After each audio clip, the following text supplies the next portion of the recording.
અરવલ્લીમાં પોક્સોનો ફરાર આરોપી ઝડપાયો। ગાંધીનગરથી આરોપી ફરાર થઈ ગયો। બાયડ પોલીસે ડેમાઈ રોડ પરથી તેની ધરપકડ કરી। ગાંધીનગર કોર્ટે 20 વર્ષની સજા ફટકારી। સજાનું એલાન થતાં જ આરોપી ફરાર થઈ ગયો। બાયડ પોલીસે ડેમાઈ રોડથી તેની ધરપકડ કરી લીધી છે।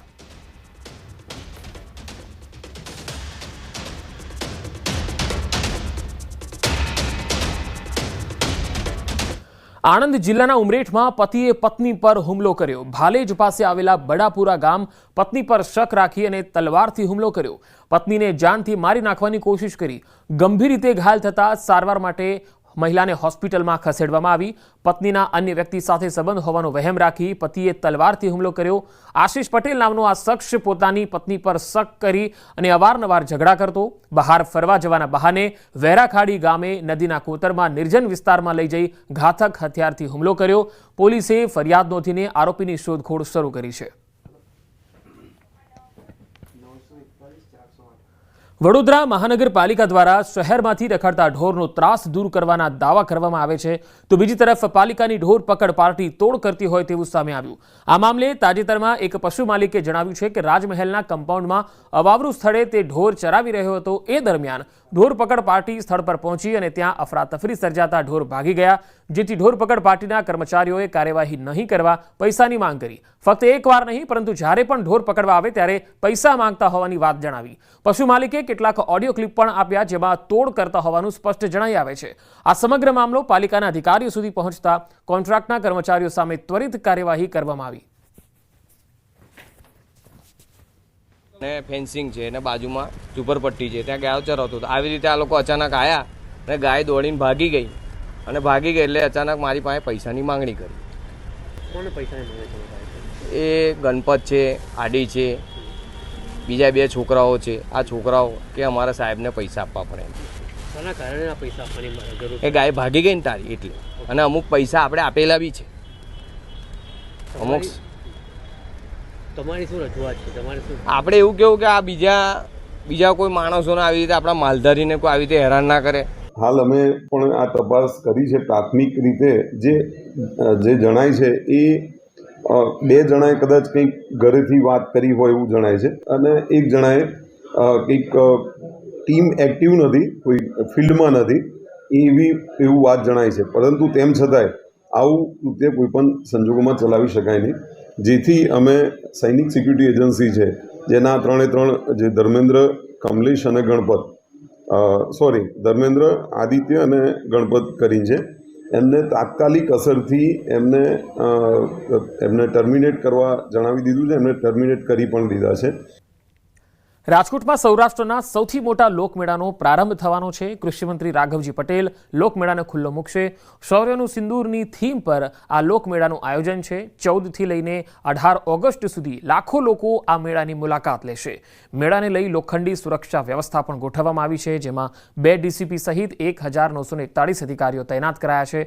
14 જેટલા વોચ ટાવરથી મેળા પર સતત નજર રાખવામાં આવશે। સાતમ આઠમના તહેવાર અંતર્ગત સૌરાષ્ટ્રનો સૌથી મોટો લોકમેળો છે તે રાજકોટના રેસકોર્સ મેદાન ખાતે યોજાતો હોય છે। ત્યારે ચાલુ વર્ષે પણ આજે સાંજના 4:30 વાગ્યાથી આ લોકમેળો છે તે ખુલ્લો મૂકવામાં આવનાર છે। ત્યારે લોકમેળો જ્યારે ખુલ્લો મૂકવામાં આવનાર છે ત્યારે હાલ તમામ જે અંતિમ તૈયારીઓ છે તે કરવામાં આવી રહી છે। સાથોસાથ વાત કરવામાં આવે તો રાજ્યના કૃષિ મંત્રી અને રાજ્યના રાજકોટના પ્રભારી મંત્રી રાઘવજી પટેલના હસ્તે આ લોકમેળો છે તે ખુલ્લો મૂકવામાં આવનાર છે। ત્યારે ચાલુ વર્ષે લોકમેળાનું નામ છે તે શૌર્યનું સિંદૂર લોકમેળો છે તે આપવામાં આવ્યું છે। હાલ અત્યારે પણ આપ જોઈ રહ્યા છો કે કઈ રીતે અંતિમ તૈયારીઓ છે તે શૃંગારની છે તે થઈ રહી છે। સાથોસાથ વાત કરવામાં આવે તો ચાલુ વર્ષે મેળાની અંદર આર્ટિફિશિયલ ઇન્ટેલિજન્સ ટેકનોલોજીનો છે તે પણ ઉપયોગ કરવામાં આવશે। લોકોની ભીડ નિયંત્રિત કરી શકાય તે માટેની પણ ખાસ કરીને વ્યવસ્થા છે તે ગોઠવવામાં આવી છે। મેળાની અંદર 1942 જેટલા પોલીસ અધિકારીઓ તેમજ કર્મચારીઓ છે તે રાઉન્ડ ધ ક્લોક છે તે ફરજ બજાવનારા છે। સાથોસાથ એસઆરપીની કંપની પણ અહીંયા તૈનાત કરવામાં આવી છે। એસડીઆરએફ અને એનડીઆરએફની ટીમ છે તે પણ છે તે તૈનાત કરવામાં આવી છે। સાથોસાથ માર્ગ એન્ડ મકાનના યાંત્રિક વિભાગની ટીમ છે તે પણ અહીંયા ખડે પગે છે તે તૈનાત રહેશે। આપને હું મારી પાછળના દ્રશ્યો બતાવી રહ્યો છું। આ દ્રશ્યો છે રાજકોટના રેસકોર્સ ખાતે યોજાનાર લોકમેળાના। ગત વર્ષે વરસાદ છે તે વેરી બન્યો હતો ને તેના કારણે લોકો છે તે લોકમેળાની મજા નહોતા માણી શક્યા, ત્યારે ચાલુ વર્ષે પણ વરસાદની આગાહી છે ને આ આગાહીની વચ્ચે આજથી સાંજના 4:30 વાગ્યાથી જે રેસકોર્સની અંદર જે યોજાનારા લોકમેળો છે તે ખુલ્લો મૂકવામાં આવનાર છે, ત્યારે અત્યારે પણ વરસાદી ઝરમર વરસાદ છે તે વરસી રહ્યો છે, ત્યારે ચાલુ વર્ષે પણ વરસાદ વેરી બને છે કે પછી લોકો છે તે મેળાની મજા માણી શકે છે તે જોવું મહત્વનું રહેશે. અંકિત પોપટ, ન્યૂઝ 18 ગુજરાતી, રાજકોટ. ખેડા જિલ્લા દૂધ ઉત્પાદક સંઘ અને બ્રાન્ડ નેમ અમૂલની આગામી 10 સપ્ટેમ્બરે ચૂંટણી યોજાશે. અમૂલના 12 ડિરેક્ટરની ચૂંટણીને લઈને જાહેરનામું પ્રસિદ્ધ થતાં આચાર સંહિતાનો અમલ શરૂ થયો. ચૂંટણી અંગેની માહિતી આપતા જિલ્લા કલેક્ટરે જણાવ્યું છે કે આગામી 20 થી 28 ઓગસ્ટ સુધી 12 બેઠકો માટે ઉમેદવારી ફોર્મ ભરાશે. 29મીએ ફોર્મ પરત ખેંચી શકાશે. 30 ઓગસ્ટે માન્ય ઉમેદવારોની યાદી જાહેર કરાશે, જ્યારે 10 સપ્ટેમ્બરે મતદાન અને 12 સપ્ટેમ્બરે ચૂંટણીનું પરિણામ જાહેર થશે.